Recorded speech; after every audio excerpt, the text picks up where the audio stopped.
Hello and welcome to this Labor Day edition of the North Shore Drive podcast from the Pittsburgh Post-Gazette. I'm your host, Chris Carter, here with Brian Batko. We're your Steelers writers, and as always, you can find this show on your favorite podcasting apps and on YouTube. Like this video if you enjoyed. Subscribe to this channel to get all of our daily content from the Pittsburgh Post-Gazette and all of our sports writers here in what we do in podcasting. As always, this show is brought to you by Edgar Snyder Associates. You know, they also do workers' compensation. When you've been hurt on the job, who decides when you're better? Who decides when your treatment's over? And who decides when your benefits are over? The answer might surprise you. It's actually insurance companies, doctors. They won't be on your side.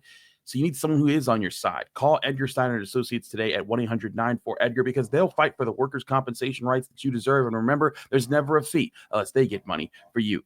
Brian, we have now observed a full training camp, preseason, and roster cut down, and we can now basically look out and see what the Steelers' starting unit is going to be for most of the year, what their depth is going to be like most of the year. And to start week one, to get it ready for we'll have plenty of preview looks at the Jets and what we'll see going into the week. But is this Steelers team better than last year's team, at least on paper? Should it be better than last year's team? Because I think that's one of the big things is with all the moves they've made, all the changes, different swaps of different positions and things like that. Everyone's wondering, can they finish better than 10-7? And can they win a playoff game? What say you? I don't know. I know that's a cop-out, but come on, Brian. As much as I want to say yes, I think back to this time last year, Chris, and I think we're having a lot of the same conversations. Is this team better? Look at the big moves they made. Is this going to allow them to get over the hump? And I think like one of the prevailing thoughts there, much like this year's team, came down to the quarterback position. And it was, look what this team managed to do with Kenny Pickett, who didn't take a year two leap. He's gone. Everybody can pile on him now and not worry about it. Mitch Trubisky, who, he's no way to put it, nice guy, but he really couldn't hack it when he got his chance again. And then Mason Rudolph, who, against all odds, put on the Superman cape and saved the day, at least in the regular season. If that trio of mediocre quarterbacks could win 10 games and get to the postseason, surely even Russ, who's not the Russ of old, can get them past that point. And clearly, even if Russ can't, Justin Fields is a much better option as the number two. They've got to win more than 10 games, and because they drastically upgraded that position. They did not, as we saw. Granted, it's an oversimplification, but a lot of things went wrong down the stretch. Quarterback play was certainly not helping, and in the end, it still wasn't a roster good enough, well-rounded enough to overcome that and win that first playoff game in 8 years. Will they win the first playoff game in 9 years? Like I said, I don't know. I think you can point to some things for sure, but you can also point to a lot of reasons why it won't happen. I think that's the thing is there are holes, there are weaknesses, there are things that could get in the way. And I also think, to be fair, you can be a better team and still get the same or worse result based off of other things that happen. Sure. If this team faces devastating injuries, like if TJ Watt goes out week one, that changes the entire prognostication of this team.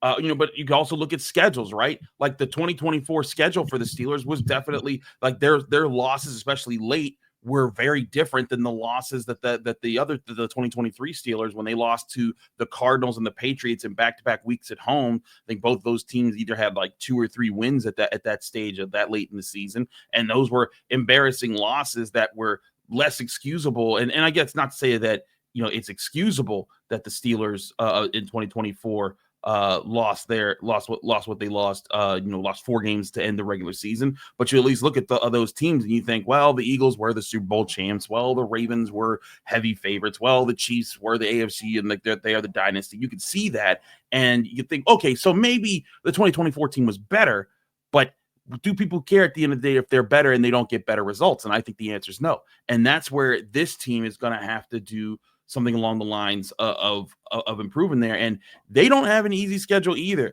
Early on, it starts off a little easier, but I mean, that Green Bay matchup with the Micah Parsons trade looks even more highlighted than it already did.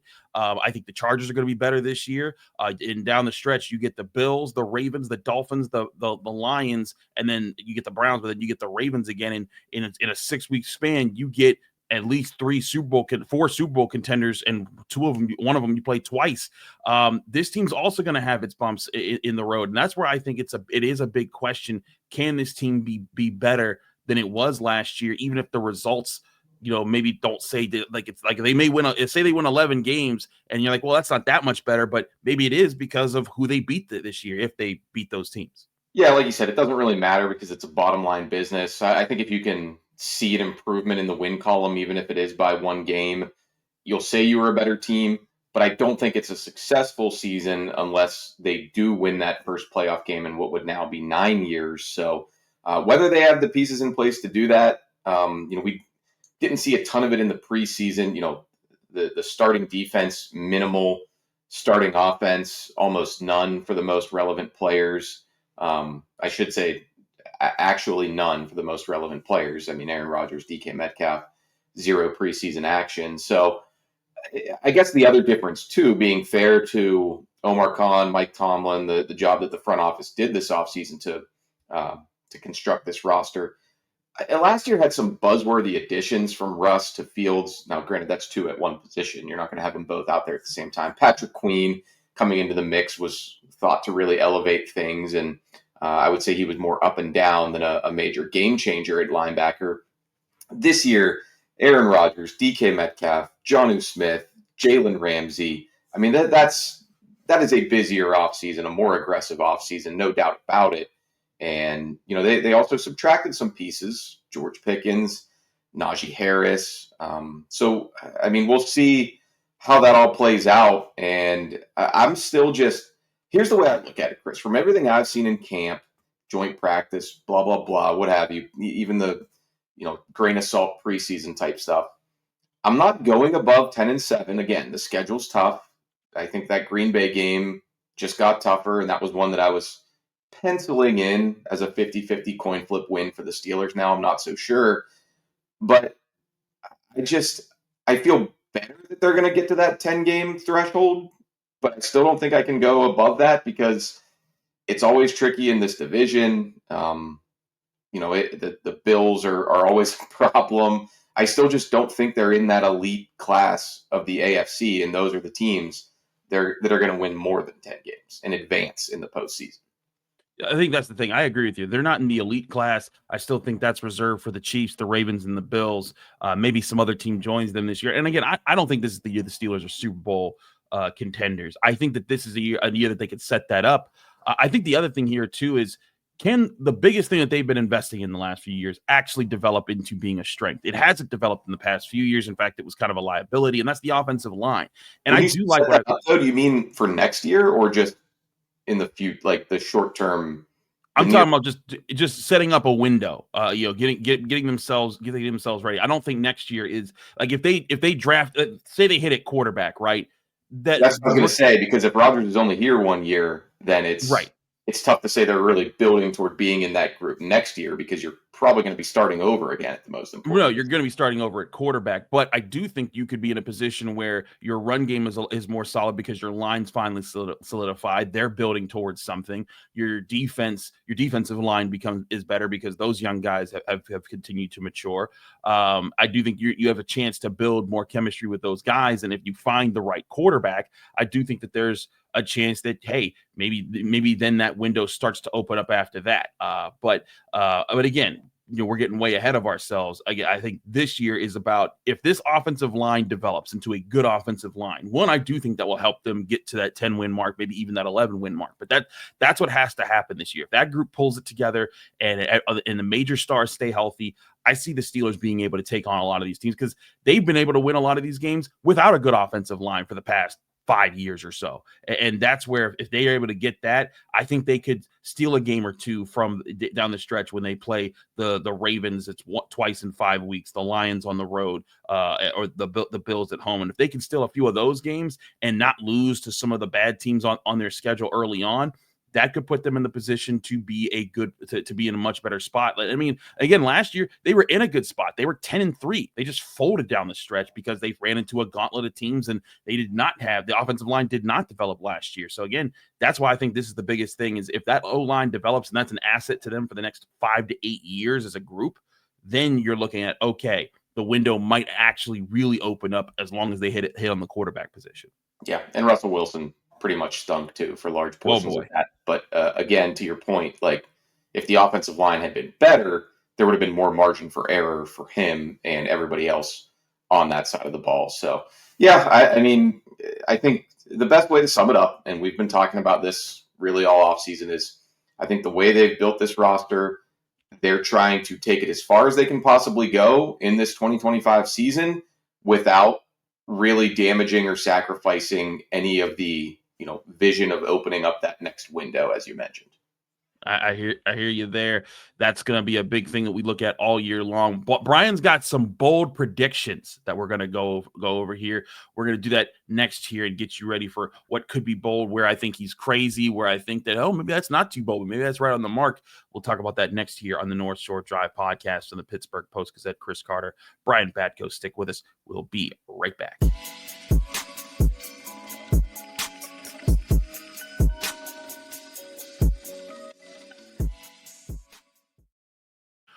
We're back here on the North Shore Drive podcast from the Pittsburgh Post-Gazette. Chris Carter, Brian Batko. As always, this show is also brought to you by ZipRecruiter. Are you having trouble finding the right people to hire if you're tired of sorting through endless resumes? Well, the future of hiring looks so much brighter because ZipRecruiter's latest tools and features help speed up finding the right people for your roles so you save valuable time. And now you can try ZipRecruiter for free at ZipRecruiter.com/audio. With ZipRecruiter's new advances, you can easily find and connect with qualified candidates in minutes. See a candidate you're really interested in? You can unlock their contact info instantly. Use ZipRecruiter and save timing. 4 out of 5 employers who post on ZipRecruiter get a quality candidate within the first day. And if you go to ZipRecruiter.com/audio right now, you can try it for free. Again, it's ZipRecruiter.com/audio. ZipRecruiter, the smartest way to hire. We also want to thank Savinas Canning-Gallucci, Pittsburgh Mesothelioma, and his bestest lawyers, attorneys with over 85 years of experience. Call them today for a free consultation or visit sdklaw.com. We're also brought to you by Goldberg, Persky & White. If you were diagnosed with mesothelioma or lung cancer, call your local attorneys at Goldberg, Persky & White. For over 40 years, their firm has represented thousands of lung cancer and mesothelioma victims. Call 1-800-COMPLEX or visit gpwlaw.com for a free consultation. All right, now that I'm through all those mid-ad reads, let's get to Brian. You got some bold predictions for me, man. And you didn't want to be bold, Chris. You didn't want to join me and make any of these predictions. I'm scared of how bold. You might be so bold that there might not be space for any more boldness. Maybe. I wrote down a few here, and, bold predictions, they are what they are. Doesn't mean that I think this is actually going to happen or I would bet a lot of money on it. But, if you gave me good odds, like on FanDuel, maybe I would, put a wager on some of these if the odds were long enough and it was lucrative enough. I'll start with this one. DK Metcalf leads the NFL in targets. What say you, Chris? No, I don't think you not bold enough. I think it's too bold. I think it's too bold. I think that DK Metcalf. I'm just trying to make some good podcasts here, but no. Listen, I don't think it's wrong spirited because I do get what you're getting at here, but I think he won't be simply because I think this team will try to be more balanced, and I think Aaron Rodgers won't be the type of quarterback that just forces the ball to him to force the ball to him. I think that he will try to spread the ball around a bit more to the tight ends, to Austin and Wilson. Not saying that DK Metcalf won't lead the team in targets, but I think lead the NFL. There's a lot of superstars out there that are going to, I think, get the targets more than him. But again, I don't think you're crazy for that. If I was to put money down on something, I would not say that's one of my bold picks that I put my money behind. Yeah, there's a lot more pass-happy offenses in the league. I realize that, but we saw how much Aaron Rodgers was targeting DK in practice, and he said he's not the type of quarterback that would force him the ball.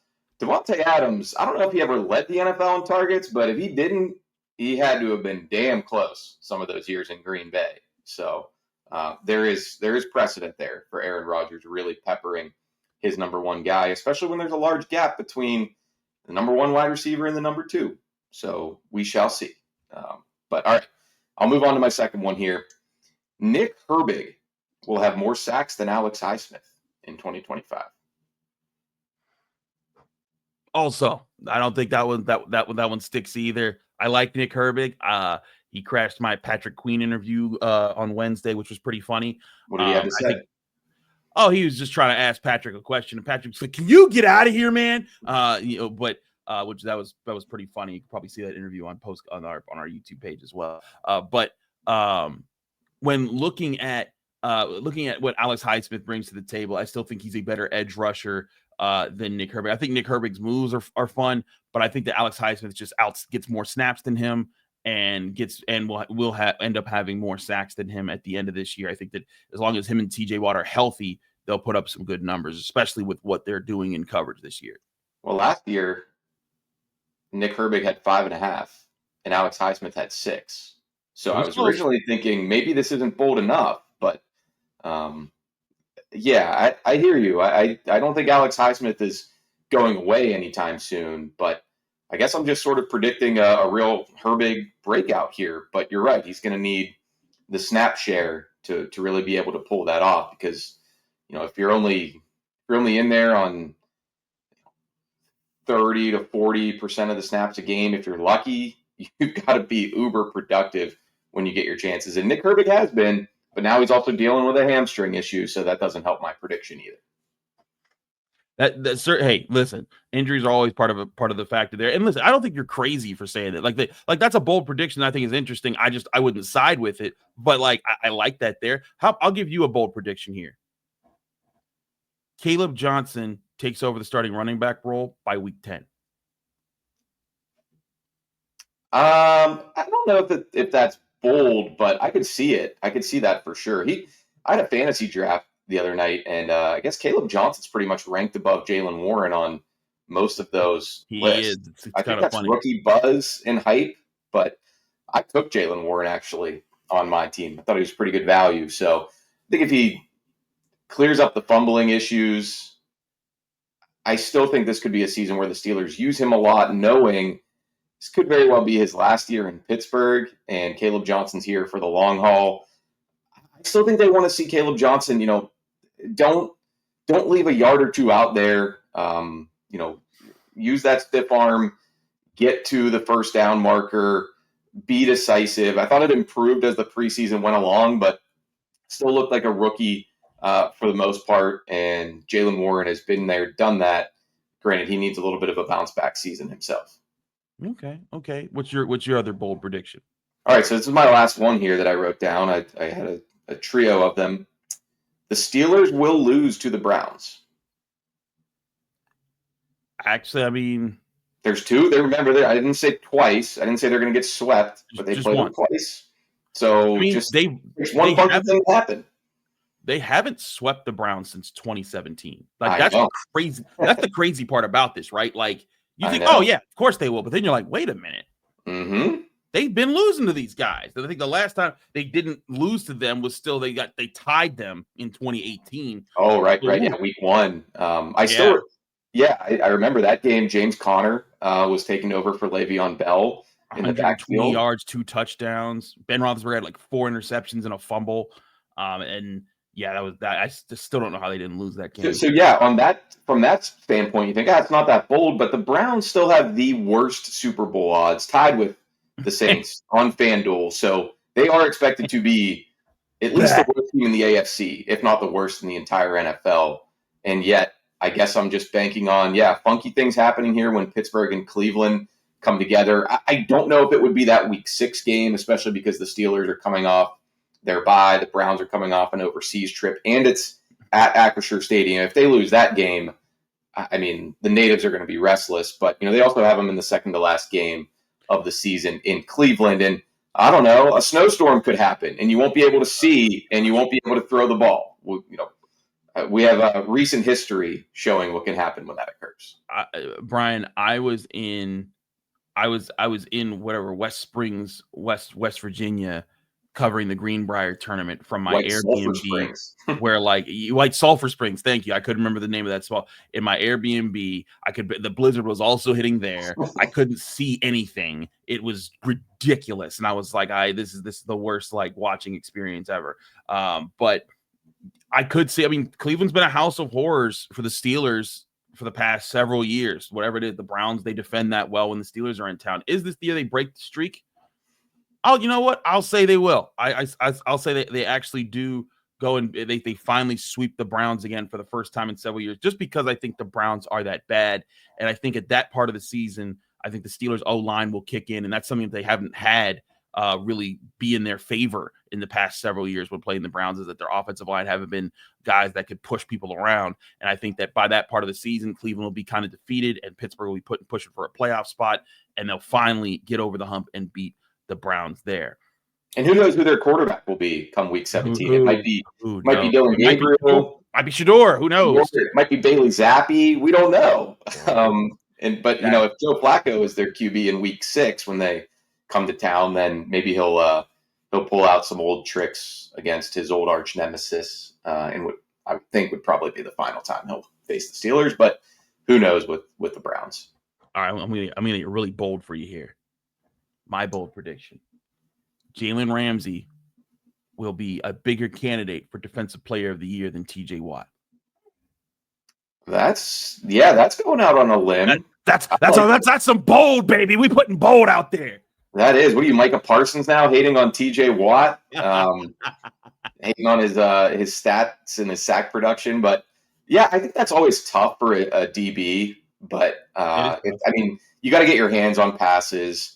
You've got to make, like, I think what I would always call like some signature plays. Mm-hmm. So, a pick six here, a forced fumble there. I think he'll be on the field all the time, and he'll be active enough in these roles that they have him playing on the Steelers defense that is not out of the question. So, you may have threaded the needle there, Chris, with bold and possible and fun and realistic. And that is asking a lot of Jalen Ramsey, but he's looked good thus far. And the Steelers are going to need him to be really good on the back end. All right. Bold prediction here. We kind of talked about it in the first segment. Steelers finally win a playoff game. Huh?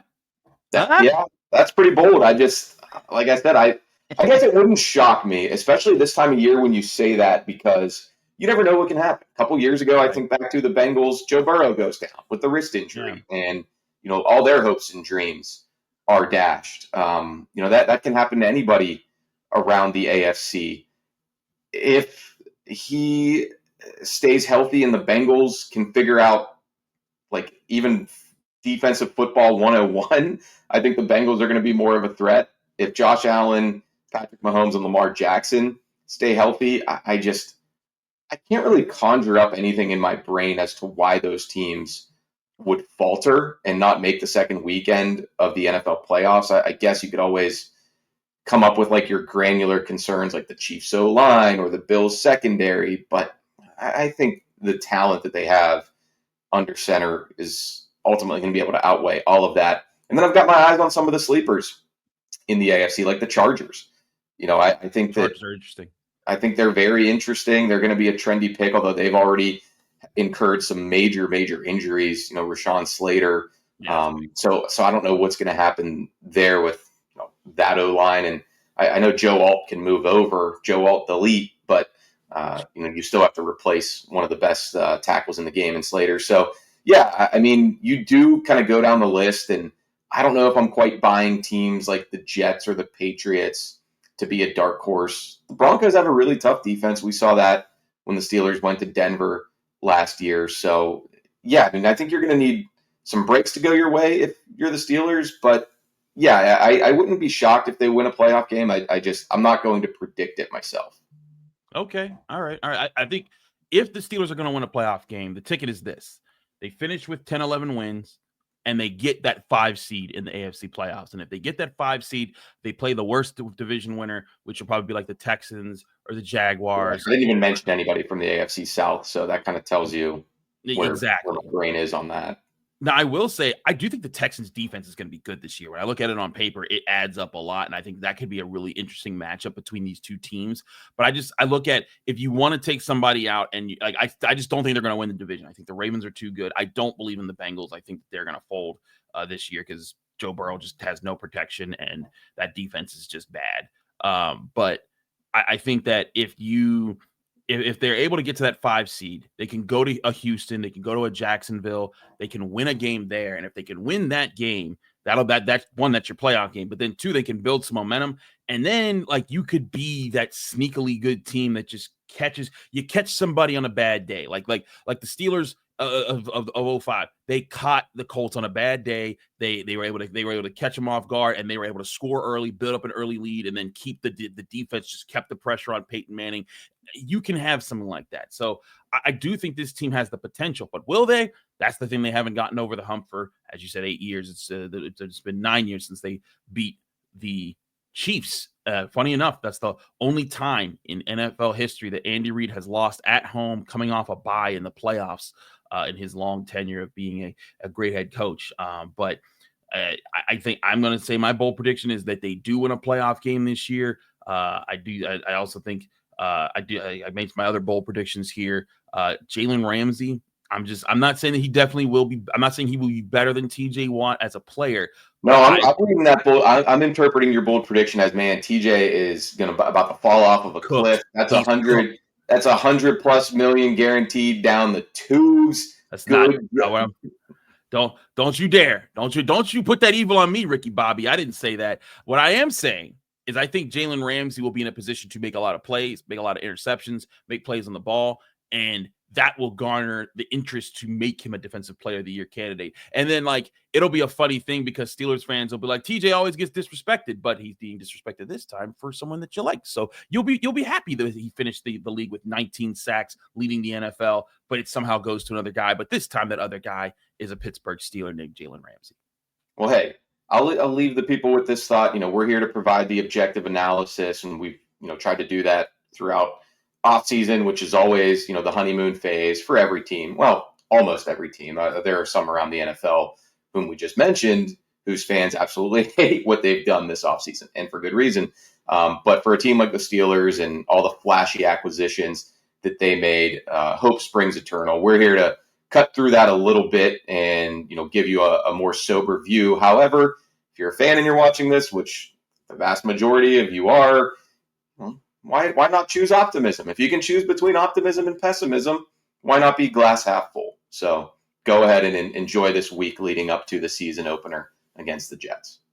There you go. It's week 1 in the NFL. We'll have your coverage all week long. Mike Tomlin talks tomorrow. We'll be there at the facility to cover that, and then we'll get you ready all week long as the Steelers head to New York to take on the Jets. Keep it here with the Pittsburgh. New Jersey. Yeah. Technically, they do play. It's the dumbest thing in the world. I hate that so much. I just keep the stadium out of Cranberry. Anyways, from Chris Carter, from Brian Batko, thanks for tuning into the North Shore Drive podcast. Stay tuned all week for all our coverage of the Steelers as they get ready for their week 1 showdown with the Jets. We have a lot to cover here on the North Shore Drive podcast. Thank you for tuning in to another episode of the North Shore Drive podcast from the Pittsburgh Post-Gazette. If you watch this video on YouTube, please like the video and subscribe to our channel. For all the sports coverage from the Post-Gazette that we have to offer, visit post-gazette.com.